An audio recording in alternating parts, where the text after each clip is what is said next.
বন্ধুরা the fold আর triple four চ্যানেলে সবাইকে স্বাগত জানাচ্ছি আমি শ্রীদেনী। চলুন আজকে আমরা দেখে নেব।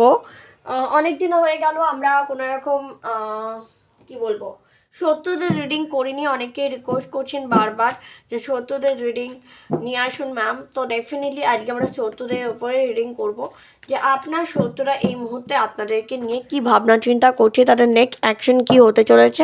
তো ভিডিও ভালো লাগলে অবশ্যই লাইক শেয়ার কমেন্ট করতে হবে, চ্যানেলটাকে সাবস্ক্রাইব করে সঙ্গে থাকতে হবে আমাকে মানে মোটিভেট করার জন্য অবভিয়াসলি। ঠিক আছে, তো চলুন দেখে নেওয়া যাক শর্ট রিডিং। আমি তো এখন শর্ট রিডিংই দেখছি, কারণ আপনারা শর্ট রিডিং খুব পছন্দ করছেন আমি দেখতে পাচ্ছি। তো চলুন দেখে নেওয়া যাক আপনার শত্রু পক্ষ এই সময় কি ভাবছে আপনাকে নিয়ে, তাদের মানে কি অবস্থা, তারা এখন কোন অবস্থা রয়েছে, তাদের নেক্সট অ্যাকশন কি, তাদের প্ল্যান কি, সব কিছুই আমরা দেখবো। ভিডিও শুরু করার আগে বলবো ভিডিওটা ভালো লাগলে অবশ্যই লাইক শেয়ার কমেন্ট করবেন, চ্যানেলটাকে সাবস্ক্রাইব করবেন। আর আমার সেকেন্ড চ্যানেলের লিঙ্ক কিন্তু ডেসক্রিপশন বক্সে দেওয়া আছে, বারবার বলছি আমার সেকেন্ড চ্যানেলের লিঙ্ক কিন্তু ডেসক্রিপশন বক্সে দেওয়া আছে। প্লিজ আমার সেকেন্ড চ্যানেলটাকেও সাবস্ক্রাইব করে নেবেন, ডেসক্রিপশন বক্সে না লিঙ্কটা দেওয়া আছে। ঠিক আছে, আর ভিউ বেশি হতে হবে, ভিউ কিন্তু একদম কমে গেছে দেখছি। তো চলুন দেখে নেওয়া যাক আপনাদের শত্রুদের অবস্থা কি আছে এই মুহূর্তে, শত্রুরা আপনাদেরকে নিয়ে কি ভাবছে। ওকে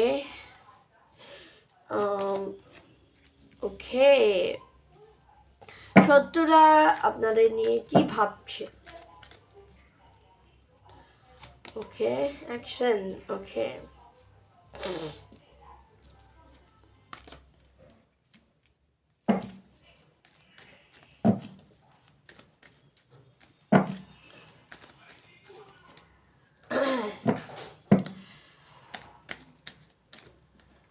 ওকে, প্রথমেই যেটা breakthrough, okay, and lovers, আরেকটা কমফোর্ট জোন, ওকে, আউটসাইডার।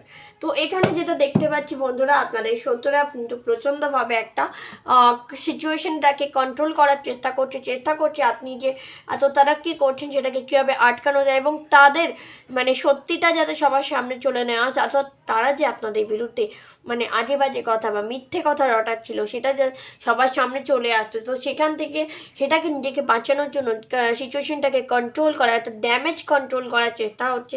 অন্যদিকে নো কন্ট্যাক্ট সিচুয়েশনে রয়েছে, তারা এখন নিঃশব্দ সাইলেন্ট হয়ে গেছে, ভাবছে না আমি কিছুদিনের জন্য সাইলেন্ট হয়ে যাই, তাহলে হয়তো আবার আগের মতো সব কিছু গোয়িং অন দ্য ফ্লো হয়ে যাবে এবং নেক্সট আমরা আবার ঝপ করে একটা অ্যাকশন নেব।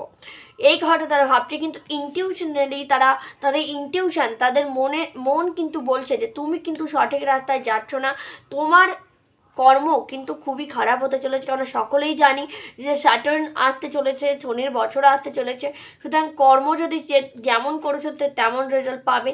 তো ডেফিনেটলি যে তোমাকে ঠকিয়েছে বা যে মানুষকে ঠকিয়েছে, যে মানুষকে কষ্ট দিয়েছে, তার জীবনে কষ্ট তো ফিরে আসছেই, আর সাথে লাভার্স এনার্জি, যেটা মানে তারা দেখে সব থেকে বেশি প্রবলেম করছে সেটা হচ্ছে তোমার লাইফে কোনোভাবেই তারা সম্পর্কের জায়গাটা যে নষ্ট করতে চেয়েছিল, ভাঙন ধরাতে চেয়েছিল, সেই জায়গাটা তারা পেরে ওঠেনি, তারা সাকসেসফুল হয়নি, যার ফলে তারা কিন্তু এখন ভীষণ হতাশ। বাইরে থেকে তাকিয়েছি মেয়েটি ভীষণভাবে হতাশ তারা। ঠিক আছে, তো মানে তোমার এনিমিরা এক কথা বলতে তারা ভীষণভাবে হতাশ হয়ে পড়েছে, তাদের সমস্ত অ্যাকশন কিন্তু মানে তাদের দিকেই চলে গেছে, মানে উল্টে তাদের উপরেই ভারী পড়ে গেছে। তো এটাই বিষয় যেটা তারা এখন নিজেদের ড্যামেজ কন্ট্রোলে নেমেছে। ঠিক আছে, চলো এবার আমরা রাইটার ওয়েট থেকে একটুখানি দেখে নেব তোমার শত্রুদের নেক্সট অ্যাকশন কি রয়েছে। আমরা তো এতক্ষণ দেখলাম তাদের পরিচয়, বাট এবার আমরা দেখবো নেক্সট অ্যাকশন কি রয়েছে। ও তো প্রথমেই দ্য স্ট্রেঞ্জ এনার্জি, অর্থাৎ তারা নিজের স্ট্রেঞ্জটাকে আবার জাগিয়ে তোলার চেষ্টা করছে, অনেক লোকের সাথে কথা বলছে যেন, অর্থাৎ এখানে শুধুমাত্র সে একাই করছে না, এবার অ্যাকশন নেওয়ার জন্য কাউকে হেল্প চাইছে, তারা কিন্তু হেল্প চাইছে, একা করছে না। এবার কাউকে পয়সাও হয়তো দিয়েছিল যেখানে কাজ হয়নি, তো সেখান থেকে ভীষণভাবে নিরাশ, এবং তাকে বলছে যে কেন হলো না এত কিছু করার পরেও। তো সেখানে এবং তারা প্রচুর পয়সা দিয়েছে, তার মানে মেহনতের সমস্ত টাকাটাই হয়তো তোমার ক্ষতি করার জন্য কাউকে দিয়েছে। কেউ কেউ এরকম দেখতে পাচ্ছি, বাট জাস্টিস তুমি পেয়ে গেছো, সার্টেন জাস্টিস করেছে, তোমার ভিক্টরি হয়েছে এবং ওরা পরাজিত হয়েছে, শত্রুরা পরাজিত হয়েছে, যার ফলে তারা আবারও চাইছে যে মানে তারা জাস্টিস চাইছে যে না, এবার আমরা যে করেই হোক ওকে হারিয়ে দেবো, ইত্যাদি ইত্যাদি। But trust me guys, divine যার সাথে থাকে, ডিভাইন যাদের সাথে আছে, তারা কিন্তু হেরে যাওয়ার মানে ডিভাইনের যদি সত্যি তুমি ডিভাইনকে মেনে থাকো, বিশ্বাস করে থাকো এবং যদি সত্যি ডেডিকেশন থাকে, সেক্ষেত্রে তোমাদের কোনো সমস্যা হবে না। দেখো রক্ষাকালী চলে এসছে, blessing of protection from natural disaster and accident. তোমাদের সমস্ত রকম ডিজাস্টার, সমস্ত রকম অ্যাক্সিডেন্ট থেকে মা রক্ষাকালী রক্ষা করছেন, যার ফলে তোমাদের কোনো সমস্যা নেই। দেখো ট্রেন, যেখানে হনুমানজি চলে এসছে, আর কিছু বলার নেই। Blessing of train and protection, যেখানে হনুমানজির প্রোটেকশন, সেখানে কোনো রকম কালা জাদু, কোনো রকম ব্ল্যাক ম্যাজিক, তন্ত্র মন্ত্র কোনো কিছু কাজ করে না। পরিষ্কার শুনে রাখো, হনুমানজির ওপর কোনো কিছু কাজ করে না। দেন হচ্ছে Chandrashekhar, blessing of good luck. তোমাদের লাইফে গুড লাক খুব তাড়াতাড়ি আসতে চলেছে, তোমরা গুড লাক পেতে চলেছো, ঠিক আছে। অনেককেই উইশ ফুলফিল হতে চলেছে, অনেককেই তাদের গুড ফরচুনকে অ্যাট্রাক্ট করছো, ঠিক আছে।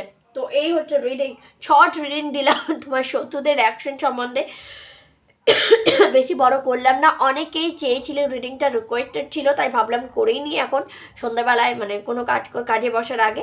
তো ডেফিনেটলি ক্লেম করে নিও, ভালো লাগলে অবশ্যই লাইক শেয়ার কমেন্ট করো, চ্যানেলটাকে সাবস্ক্রাইব করো। আর যারা প্লিজ আমার সেকেন্ড চ্যানেলের লিঙ্কটা আমার ডেসক্রিপশন বক্সে দেওয়া থাকবে, ডেসক্রিপশন বক্সে আমার সেকেন্ড চ্যানেলের লিঙ্কটাকেও সাবস্ক্রাইব করো। টাটা।